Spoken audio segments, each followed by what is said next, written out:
नमस्कार शेतकरी बंधूंनो, कृषी वार्ता मराठवाडा या युट्यूब चॅनल मध्ये आपले स्वागत आहे. मनांनो, मुख्यमंत्री सौर कृषी पंप योजना. मनांनो, शेतकऱ्यांच्या पंपाला दिवसाऊ वीज उपलब्ध व्हावी यासाठी ही योजना राबविण्यात येत आहे.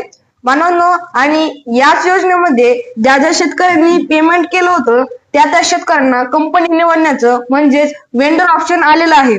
मनांनो, काही जिल्ह्यांमध्ये हा वेंडर ऑप्शन आलेला आहे व काही जिल्ह्यांमध्ये अजून हा वेंडर ऑप्शन नाही आला. पण अजूनही शेतकऱ्यांची दिशाभूल केली जात आहे की पेमेंट भरू नका, वेंडर ऑप्शन येणार नाही किंवा आपले पैसे बुडतील, असे शेतकऱ्यांची दिशाभूल केली जात आहे. असे काही नाही, काही जिल्ह्यांमध्ये वेंडर ऑप्शन आलेले आहेत. धन्यवाद शेतकरी बांधवांनो. अशा शेतीविषयक माहितीसाठी चॅनलला सबस्क्राईब करा, व्हिडिओला लाईक करा. धन्यवाद.